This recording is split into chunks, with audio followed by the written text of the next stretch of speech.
How we doing, everybody? Welcome back to another episode of Wisconsin Sports on the Go with Trade. Hopefully, everybody is enjoying their Friday. Big weekend ahead of us, but we cannot get to it without recapping that Brewers win yesterday afternoon there against the Marlins. Took the series there, 3 out of 4. And then we will preview this upcoming weekend with the Nationals. We'll get to all of the games there and see what we're going to what we're going to think should happen there for the Brewers. And then we're going to be covering a little bit of Badger news. They have Georgia Southern here on Saturday, 11 o'clock kickoff. We're going to be covering that. And then also dive into the Packers there, a little preview before Sunday's game there against the Falcons. But with that, right away, jumping into the Brewers. 4-2 win there on Thursday afternoon. Pitching again was the story for the Brewers. Hauser got the win for the Brewers. He moves to 6-4 on the season with a 4.53 ERA. Looking at his box score, Hauser 5 innings, 2 earned runs on 5 hits, 5 strikeouts for Hauser in that one. No walks, no home runs given up. A good outing from Hauser. Relievers coming in there. Peguero came in. He had an inning pitched, 2 strikeouts. Uribe then for an inning with 1 walk got out of there. And then Pampas came in for an inning of 1 hit, 1 strikeout ball. Devin Williams got the save for the Brewers. 1 inning pitch there, got out of it. Devin Williams shut it down for this Brewers team as they took the 4-2 win. Big hits in this one from Sal Frelick and also Tyrone Taylor. Tyrone Taylor, another big day at the plate. And Rowdy Tellez with a sac fly early on to actually tie it for the Brewers there. 1-1 early on in this one. Looking at the box for the Brewers there, 1-for-4 effort from Frelick with that RBI in that leadoff spot. Contreras, 1-for-4 effort. Adames batting the 3-hole, 0-for-2 with 2 walks on the day. Tellez, 0-for-3 effort, had a sac fly, drove in that early run for the Brewers. Donaldson had a 1-for-4 effort. Monasterio went 1-for-3 for this Brewers team, scored a run for the Brewers. And then looking down the line here, Terang 1-for-2. Tyrone Taylor came out big for the Brewers, 2-for-3 in this one. And, well, Joey Wiemer at the bottom half of the lineup, 0-for-3 effort from him. I don't know what it's going to take to convince Greg Counsell that Joey Wiemer does not need to be in this lineup. Right now, Brian Anderson would be a better option out there in the outfield. His bat is better than Joey Wiemer's, I can tell you that much. I can at least count on Brian Anderson to put the ball in play. But we don't want to go with it. He wants to stick with Joey Wiemer. That's what he wants to do. I guess so. If that's what he wants, whatever works for him. The Brewers are winning games, not by a margin, but they're winning ball games right now with Joey Wiemer in there. When Yelich comes back, Yelich should be back this weekend, and Mark Canha. I expect to see a lot less of Joey Wiemer in this lineup and a lot more of Sal Frelick against lefties and righties. Looking at the box, though, for the Marlins in this one, Araya is another leadoff double, another hit to lead off a game for him. 1-for-4 effort, though. Hauser and the bullpen did better of calming him down after that first inning. Bell went 1-for-4. Berger, a 2-for-4 effort. 0-for-4 from Sanchez. Brian De La Cruz, 0-for-4. Hampson, 0-for-4. Xavier Edwards went 1-for-4. And Stallings went 1-for-3 for this Marlins team. Good job by this Brewers pitching staff. 6 hits in total for the Marlins. 8 strikeouts. Brewers, 10 strikeouts yesterday in that ballgame. So strikeouts still a problem for this Brewers lineup. For the Marlins, they got the Perez there after a while for 3 earned runs, 5 hits, 4 2/3 innings, and 7 strikeouts. Soriano, an inning and a third, 1 walk, 2 strikeouts. Okertkin came in for 2/3 of an inning, 1 earned run, 2 hits. Chargos came in then for a third of an inning, got out of there, and then Hang came in with an inning pitched, 1 walk, 1 strikeout for Hang. So the Marlins lost to the Brewers there. Brewers moved to 82-64, win the series there, 3 out of 4. I would have loved to see a sweep there. They could have had game 3 if the offense had any kind of life to it. Back-to-back games there where the Brewers offense kind of struggled to push across runs there for the longest time. This one was the magical slide. A couple of slides into home there by Taylor to get around the tag. They tested these Marlins outfielders' arms, and they got some decent arms out there. And they tested them to their limits. And the Brewers brought in some runs in that fashion, and that's just the way it goes sometimes in the game of baseball. But the Brewers are still they scavenged for runs here in this last game of the series. So hopefully over the weekend the Brewers figure out how to pick that up and kind of produce runs in an easier fashion. But looking towards the weekend here, Friday night, 7:10, the Brewers have the Nationals coming to American Family Field. Miley will get the ball for the Brewers, 7-4 with a 3.30 ERA. He'll match up with Irvin. He's got a 3-5 record with a 4.20 ERA. Looking at the lineups here, for the Brewers, with experience against Irvin, Adames in 3 at-bats is hitting 333. Canna is hitting 1,000 against him in 2 at-bats. Expect to see Mark Canna back this weekend. Is more a precautionary, keeping him out of the lineup. His wrist seems to be doing better. I expect to see him hitting tomorrow. If he's not back tonight. If he's not back as of tonight, I expect to see him tomorrow for this Brewers team. But Canna, I would expect him back. And then Contreras has actually got 3 at-bats against him, a 333 average. Monasterio, 333 average with 3 at-bats. And then Yelich has actually faced him 3 times, and he's got 1,000 batting average against him. So some decent success against Irvin there for this Brewers team. Hopefully to see Yelich back in the lineup over the weekend too. And then looking at the Nationals against Miley, Alou, third baseman, he's faced Miley once, 1 at bat. He's got 1,000 batting average against him. Looking down there, Manise, 500 average against him in 2 at bats, and that is about it for decent hitting against Wade Miley. So Miley's kind of had these Nationals lineup so far. Who has faced him? He's got their number in his career. Looking forward to Saturday's game. Saturday, Corbin Burnes will get the ball for the Brewers, 9-8 with a 3.47 ERA. Hopefully the Brewers offense gets him some runs. And I was really looking back at Corbin Burnes games. When Burnes pitches good, the Brewers offense cannot produce. But when the Brewers offense puts up some runs in these Corbin Burnes starts, Corbin Burnes struggles. It's almost like when we get a good Corbin Burnes, the offense can't do it. When we get a bad Corbin Burnes, the offense can put up those runs. The runs that he needed in the games where he was pitching good, as in like at Yankee Stadium, the no-hitter, the Brewers couldn't put up a run. But if he was struggling against the Yankees, the Brewers find ways to put up runs. So it's kind of one of those things where why can't the two align themselves with each other? But in this one, Burnes will match up with Williams. Williams coming in this one with a 6-10 record, a 5.44 ERA. Against Williams, the Brewers are hitting. They got some decent averages against them there. Adames is hitting 667 and 3 at-bats with 2 RBIs. Anderson's hitting 250 against him. Canna 333. Victor Caratini's hitting 286. Donaldson's hitting 500. And that's about it for some solid averages against him. Other guys got averages, but not too high. And then looking at averages against Burnes, Manise is hitting 667 with a home run against him. Abrams 500 average against him with 2 at-bats. But that is about it for some solid averages against him. Everybody else batting about a 0 average against Corbin Burnes. So Corbin Burnes set up for a nice one there on Saturday. That's going to be a 6:10 start also. And then looking forward to Sunday, a big matchup there. Patrick Corbin's going to go up against Brandon Woodruff in the finale. 10-3 for Corbin on the year with a 5.13 ERA. Woodruff sitting at 5-1 with a 1.93 ERA on this season. Against Corbin, Adames, 9 at-bats. He's got a 0 average. Anderson's hitting 333 in 24 at-bats. Canna 381 in 21 at-bats. Donaldson in 11 at-bats. He's got a home run, 3 RBIs, and a 455 average. Yelich, 23 at-bats, 2 home runs, 5 RBIs, and a 391 average against Patrick Corbin there. For the Nationals against Woodruff, Chavis, second baseman, he's got a 333 average against Woody, and Ruiz has got a 500 average against him in 2 at-bats. A lot of 500 averages there for this Nationals team against Brandon Woodruff. Ruiz, Smith, Thomas, and Vargas all hitting 500 against him in their careers. Lane Thomas has actually got a home run against Brandon Woodruff in his career. So the big dogs will be pitching for the Brewers over this weekend against the Nationals there. So that's good to see. We're going to have some of our best hurlers out there over the weekend here. Miley, then Burnes, then Woodruff, then St. Louis. We're going to get Peralta back on the mound there for game 1. So we'll get to that one on Monday. But that all I'm saying is that we are set up nice heading into this final stretch here. Looking at it, let's see where it would align here.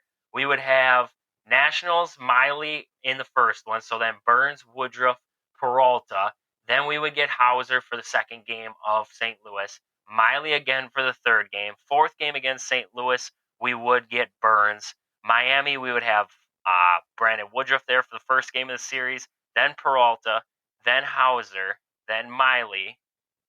Then Burns, Woodruff, Peralta, Hauser, Miley to finish out the season there against the Cubs. So the big three, it looks like the big three, the way the rotation's set up right now, if everything stays aligned, the big three actually will not pitch in that Cubs series and will actually get that rest before the postseason starts. So people are going to get what they want as long as, well, we might see guys pitch on short rest. I don't know. Does Brandon, the only guy, if I were to pick, in the Brewers rotation, the one guy that I think, besides Wade Miley, out of the big three, the one guy I think that would pitch on short rest is Brandon Woodruff. I don't think Burns would. I think Burns is a pretty boy. I do.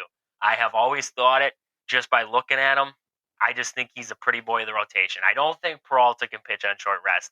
If there's going to be one guy, one ruthless, tough son of a gun that looks like he is, that's him, Brandon Woodruff. I could see Woodruff pitching on short rest if they needed him against the Cubs there, potentially in that second game of the series or the third game. If they need it to clinch up, I could see Woodruff going in there. They're going to have an off day in there. Maybe they flip in this six-man rotation. Maybe they just sent Colin Ray back down when they brought a reinstated Hauser. Maybe they bring Colin Ray back up for a spot start, push the rotation back. We'll see what happens for this Brewers team.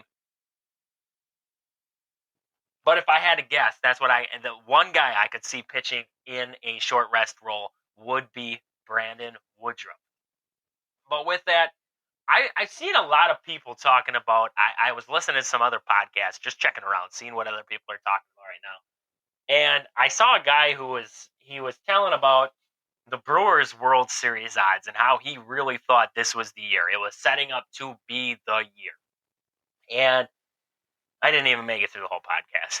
I was working. I was busy, but I was listening. I was just, hanging out, listening, doing some work, getting some grain bins wired up, the normal thing up here in the middle of Wisconsin to do as work. And I was just checking it out. And the Brewers right now, if I were to be a betting man, and don't get me wrong, I love the Brewers.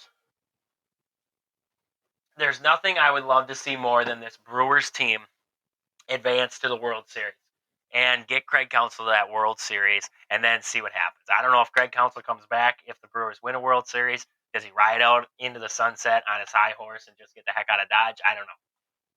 But just thinking about it, what are the real chances that the Brewers make the World Series right now? What if I were to be that guy, what are my chances? Well, I look at this Brewers team and I see an offense that when they're hot, they're hot.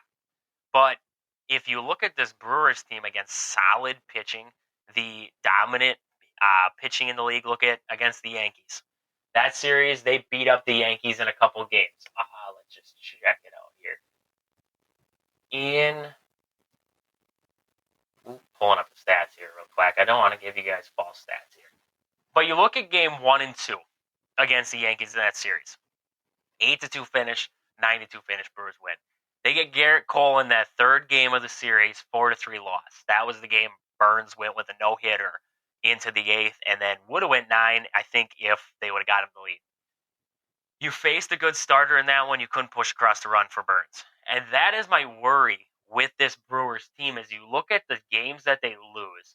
And we'll even flash back to looking at the Phillies loss.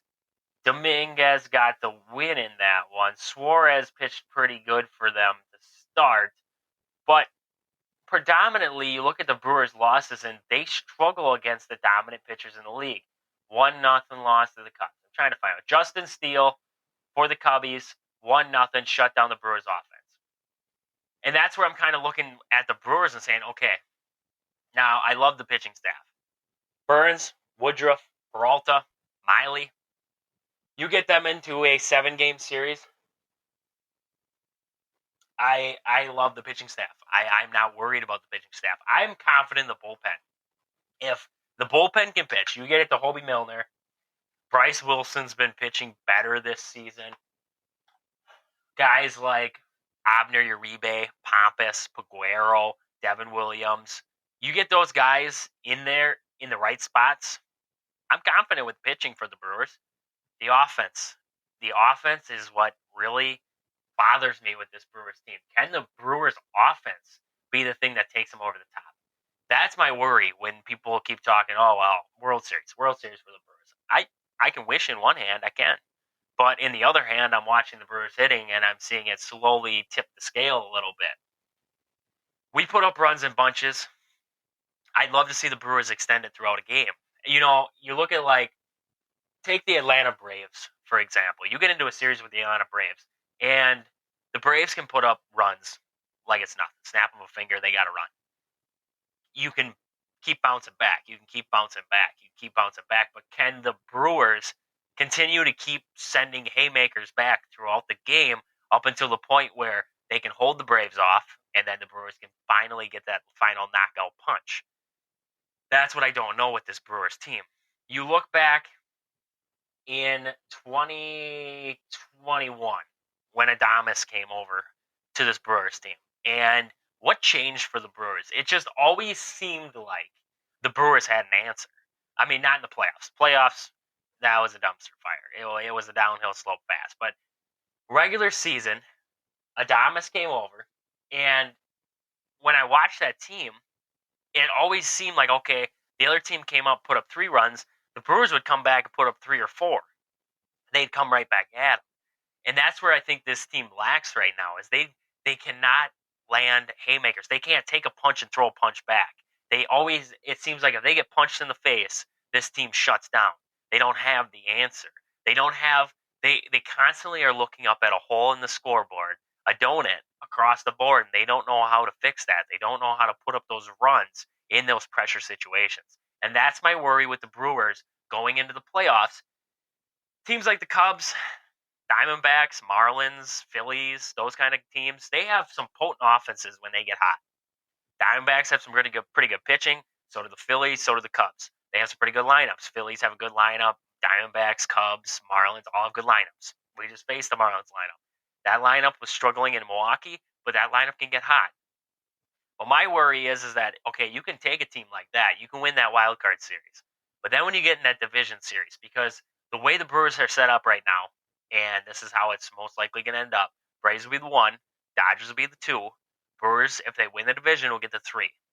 So you will have to go through the Dodgers and then the Braves. Do the Brewers have enough firepower in that lineup to get through the Dodgers and then the Braves also? Because the Brewers love to go on streaks. We might get through the Diamondbacks, the Cubs, whoever we face in the wild card. We might get to the Dodgers, and say you pull off that series win against the Dodgers. Can this streaky offense stay hot through the entire postseason? Can they muster runs across? You look at it's a prime example. You look at that Burns start. If that was against the Braves in the playoffs, Burns has got a no-hitter going through 8, but the Brewers can't put up a run to back him up. What are you going to do? I mean, the Brewers are a team that's built for contact. We're not built for power. That's why I don't understand the Josh Donaldson's been hitting better for the Brewers since he came. He's been putting the ball in play. He's been getting a lot of singles, but he's also a strikeout. He strikes out a lot. That's what he does. But when you look at what everybody thought with Josh Donaldson, and even what the experts are saying, Josh Donaldson was added to this Brewers lineup for that thump, the power aspect. This Brewers team's not built for power. We're not a power hitting team. Leading the team in home runs is Willy Adames with 23. We're not a power hitting team. How do we score runs? How do we muster across runs? Well, we put the ball in play. We make the other team make mistakes. You look at that win against the Phillies there. Owen Miller lines it down the third base line underneath the Bohm's glove into left field, brings in the bases were loaded, brings them all in. That's what I'm saying with this Brewers team is we're built for contact. So why are we not developing into a small ball? You get into a series against the Braves, you're going to have to play some small ball. You're not going to be able to slug with the Braves.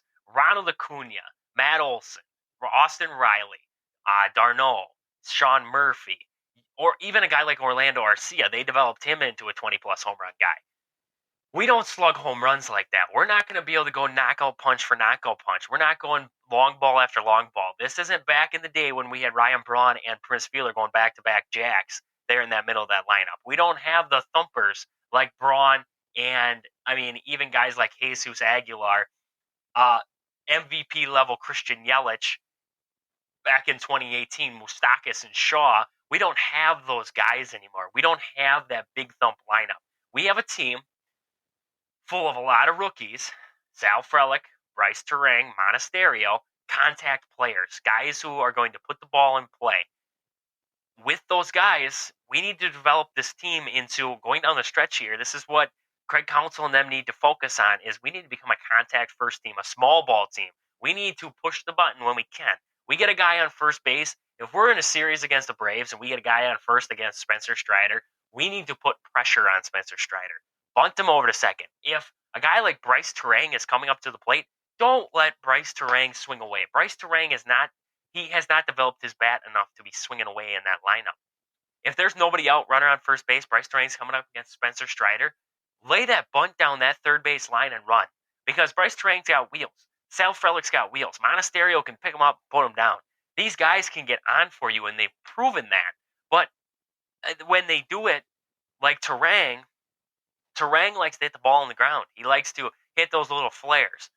Put a bunt down if you're Terang. Get that guy over to second. Maybe you get on to first. Now you have some pressure on Spencer Strider with one out, with nobody out. And wherever you are in the lineup, now you're bringing up somebody else to have that guy in runner in scoring position with one out, nobody out, to be able to drive him in. And that's where I think the Brewers need to focus. If the Brewers want to be a World Series contender, that's what the Brewers need to do. And if Garrett Mitchell somehow, he's supposed to be meeting with doctors, he's supposed to be figuring it out. If he can potentially get back, that adds another speed threat to this Brewers team. A guy who is Garrett Mitchell's smart enough that he knows if it's a bunt situation, if it could be key time for a bunt, Garrett Mitchell will be that guy to put it down for you.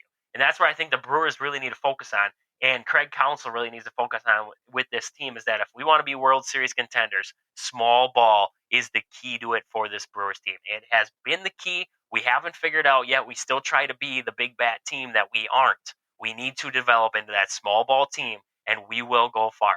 I really do think the Brewers have the potential, but they need to change the offensive philosophy right now. We are very good. We have very good discipline at the plate. We watch a lot of pitches. We make pitchers work, but making them work, we can play a little bit of small ball, put them to work, make Spencer Strider get nervous, make some of these better pitchers get nervous for these teams, and then roll with it. I really do think the Brewers have potential. I don't know if you can get past the Dodgers and Braves, realistically. I don't know if you can. Pitching wise, yes. Offense, I'm not sure. The way the offense has been going in the second half, a little more confident in them, but there's still holes in the Brewers lineup. But I do feel with the addition of playing more small ball, the Brewers have a better chance here moving forward in this one.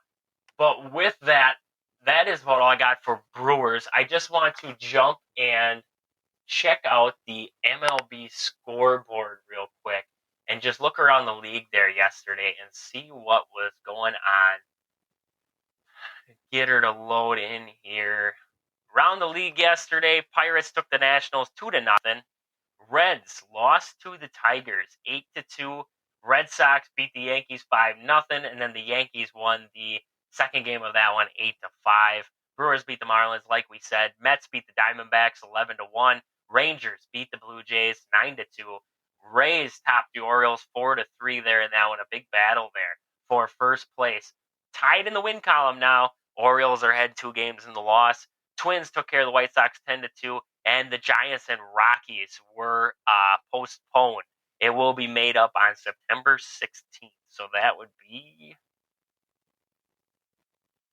looks like a Saturday doubleheader there for the Giants and Rockies. Always got to check that out. I don't know.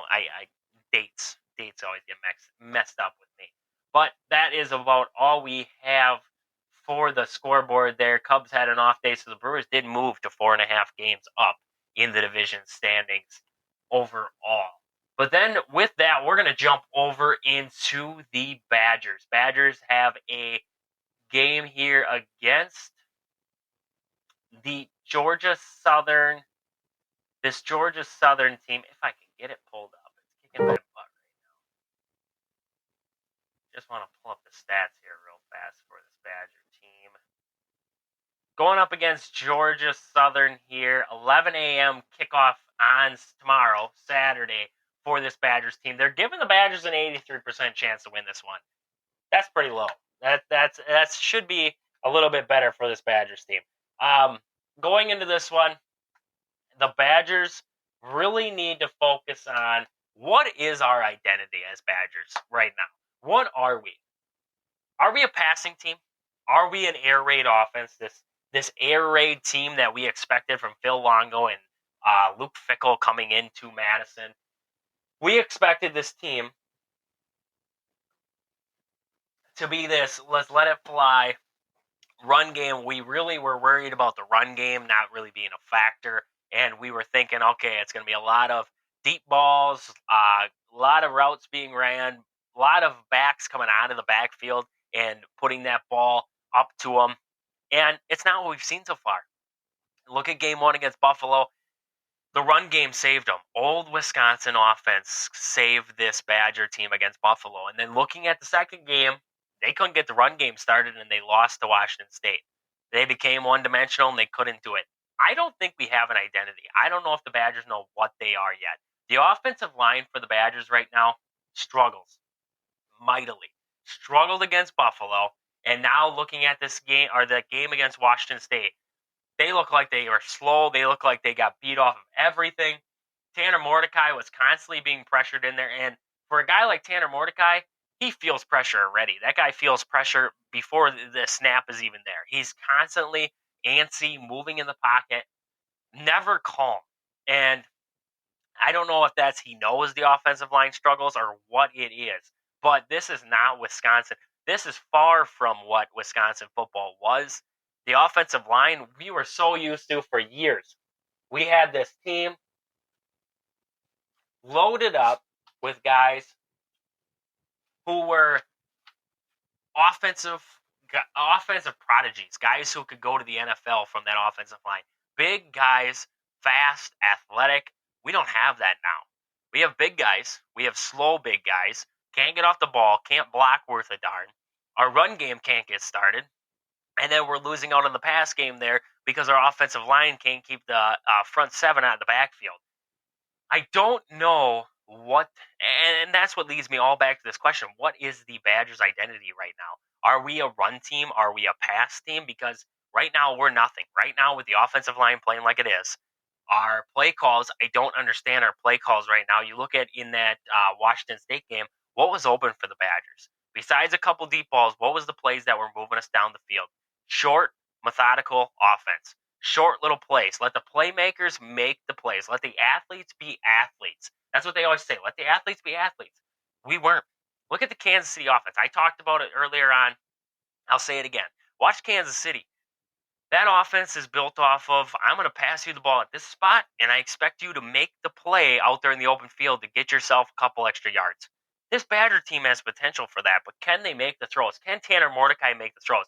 I think in this game against Georgia Southern, if Tanner Mordecai struggles at all in this one, I am immediately looking at my bench and saying, okay, I brought in 4 transfer quarterbacks at the towards the deadline here of transfer portal moves. I brought them in.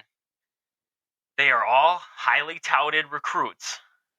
Which one of you do I think can go out there and play right now? And if any of them have a blink of hope, throw them in there. If it's Evers, if it's Locke, I don't care. If it's Burkett, throw them in there. Because if Mordecai continues to struggle for this Badger team, especially against a team like Georgia Southern, we watched him struggle against Buffalo. We watched him struggle against Washington State. If he struggles against Georgia Southern, the Big Ten schedule is going to be a gauntlet for this Badger team. It's not set up to be a gauntlet, but it will turn into a gauntlet if you have a guy at quarterback who plays like Graham Mertz. I hate to say quarterbacks, and I hate to compare him to Graham Mertz, because Graham Mertz, what I saw from him for years for this Badger team, was a struggle every single week to make throws. But that's what I'm watching out of Tanner Mordecai, a struggle to make throws. Is it because he's under pressure? A little bit. But you watch him, he's not calm, he's not collected, he's trying to do too much. Now, you can say culture change in Madison. Well, culture change can only happen, so it can only change so much. These are all new guys in the system, but the system isn't what's completely flawed. Some of it has to do with decision making. Some of it has to do with relax. We got to relax when we're out there on offense. We need to be stronger on the offensive line. Our defense needs to be better in the secondary. And this game is really going to show up for this Badger team because if you cannot, you look at the great teams in college football, Alabama, Georgia, Texas, all these great programs, the ones that are building up towards the top right now. What do they do when they have a team like Georgia Southern coming to town? The Citadel. Teams like that. Teams that do they have a business coming against the Power 5 conferences? Not really, but they come because, well, you have the money to pay them. You pay them, they come to town, you beat the crap out of them, they get a big paycheck, they go home. That's usually what happens in these games. The Badgers haven't stomped on any of these games yet. Buffalo was not that great of a team. You're going to see teams better than that at the bottom of the Big Ten this year. And Buffalo hung with the Badgers. Washington State beat the Badgers. Do the Badgers have it in them to put Georgia Southern away? And do they have it in them to put the gas pedal down and just completely keep going? That's what I want to see out of the Badgers in this one. I want to see the offensive line. That's going to be the key in this one for me. I'm going to be down there on Saturday. I want to see the offensive line with a huge push. I want to see them driving that front seven from Georgia Southern backwards. I want to see the run game and the pass game get started for this Badger team because you will not be successful if you do not give Braylon Allen more touches in that backfield. And not touches where Braylon Allen is moving side to side. He's not a side to side mover. He's 250 pounds. He's a Derrick Henry. Let this guy get going downfield, downhill, and let him barrel through. He's a bruiser. Malusi's side to side. You want to set up in shotgun and do a play out of there for Malusi? That's fine. Braylon Allen, set up under center, set up in the pistol, let him get ahead of steam going forward, and then let him make his decisions and get him touches. He will leave Wisconsin if he does not start to get touches. And if people are okay with that, you're going to let another great running back walk out of Wisconsin because Braylon Allen is the keys to this Badger team. Again, Mordecai, he struggles. I would not hesitate to go to the bench. And this wide receiving core right now, let them make plays in the open field, whether it's a simple slant route, anything like that. Let the athletes be athletes and make plays in this one. The Badgers' key to winning this game is going to be what can the offense do to set the tone in this one. If they get the opening kickoff, can they take it to the house? Can they start this game on a high note? Can the offense roll and allow this defense some breathing room for the rest of the game that they can just play loose and they can fly? The secondary for Wisconsin, another thing to watch in this one. Hopefully the secondary can pick it up. Love watching Hunter Wohler out there, but the rest of the secondary really needs to pick it up for this Badger team. I expect a win on Saturday, but I really do think the Badgers need to have a convincing win in this one to really put the rest of the Big Ten on notice that the Badgers are not to be messed with this year. Otherwise, teams, they're gonna come into Camp Randall. They're gonna have the Badgers coming to town, and they're gonna say, "Well, we can hang with these guys." The best thing you can do is when you have a team coming to town, you want them to know that you're better than them before they step on the field. Look at teams like the Citadel who go to Alabama. Alabama doesn't let up. Alabama lets them know right off the bat, we are better than what you are. And that is what this Badger team has to do. They have to let these teams know because right now there is no fight. There is no drive in this Badger team. They need to let Georgia Southern know before this first whistle is blown, we are better than what you are, and welcome to Camp Randall. Your bus will be waiting when we're done with you. But with that, I want to jump right into the Packers real quick. Sunday, Packers have the Falcons, 12 p.m. start on Fox.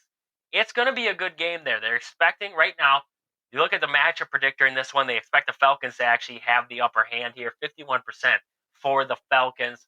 Looking at the injury report for the Packers, Rashawn Gary, Aaron Jones, Christian Watson, Quay Walker, and Romeo Doubs, all questionable. Quay Walker will be out. He's in the protocol right now. Aaron Jones, from what I've heard, undisclosed sources, he is good.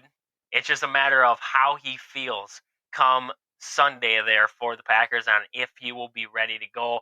Looking at guys like Rashawn Gary, Christian Watson, hope to see Watson out there for his first game of the season here, but you never know with him. What's that hamstring doing? Romeo Dobbs, questionable. Hope to see him out there also for this Packers team there on Sunday. For the Falcons, Jeff Okudah and Troy Anderson, both questionable for this one. Looking at the stats on the season there, Falcons, their rushing game is really what got it done there week one. So the Packers, this key to this one, Packers controlling the outside, controlling that run game, really forced Desmond Ridder to sit in the pocket, pressure him, and make decisions, make mistakes. And then when he does make mistakes, the Packers have to take advantage of that and really work with it there. It's going to be really interesting to see Jordan Love's first game on the road, how he reacts to a different environment there at Mercedes-Benz Stadium in this one. In this one though, I expect the Packers to have a solid game here.